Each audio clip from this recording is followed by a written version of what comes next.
Hello, I am Drolf. I have lived nearly 2 decades and seen many tragedies and times of darkness.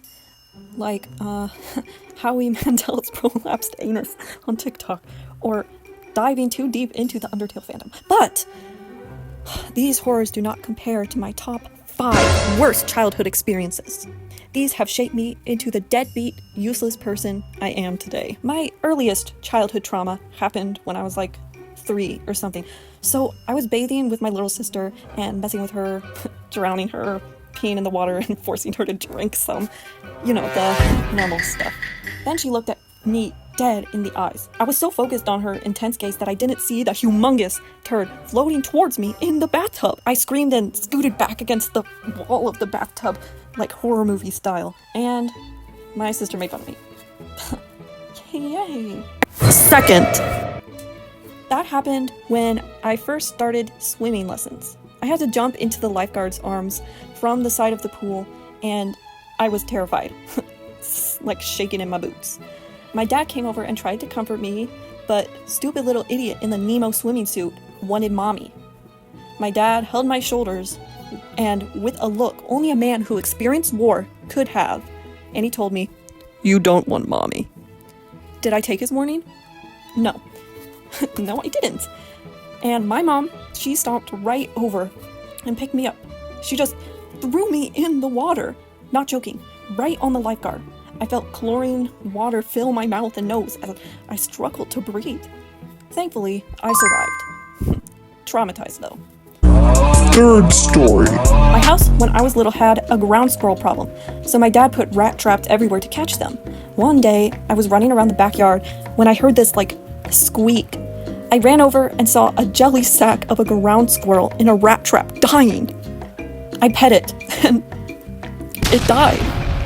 I pet it and it died. What the heck? Fourth story. When I was 7, my dad let me watch all of the Terminator movies. Also, all of Doctor Who. Also, all the Jackie Chan movies. And I especially remember the one where a guy gets put in a wood chipper. Thanks, Dad. Also, I opened my little iPad me and my siblings shared, and my brother was watching corn. Anime corn. I was 7. I can't unsee that. The final story. So, I was 14 on a full eating disorder moment, and walking everywhere. I had gone home early from school because I was feeling sick from anxiety or some crap, and I decided to walk around my neighborhood because I thought that would calm me down, but it was actually me trying to lose weight. Don't do that.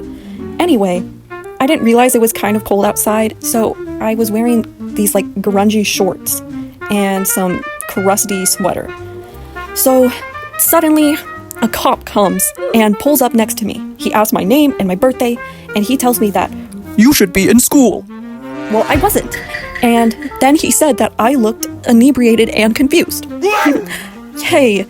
I just answered him because I was terrified, I was scared for my life, and then I started speed walking home, and he followed me, and pulled up next to me again, and started asking more questions about my school, about my parents, about my income. So he left, and I went back home, and I told my dad, and my dad was like, oh shoot, and he went to the city hall. Turns out the police officer I talked to was the chief of police. My dad almost got fined. I was horrified. I was mortified. Another time, when I was on a walk, there was a big Rottweiler chained to a house. I had to walk past his house to continue on the route I was on, and it lunged at me. It lunged at me and started barking. And I heard the chain that was attached to the siding of the house start groaning and creaking. I have never ran so fast in my life. I literally still can't walk past that house without being petrified with fear and activate my fight or flight. So those were all the stories. I have more, and I hope you enjoy, and maybe drop a follow and a like. Love you!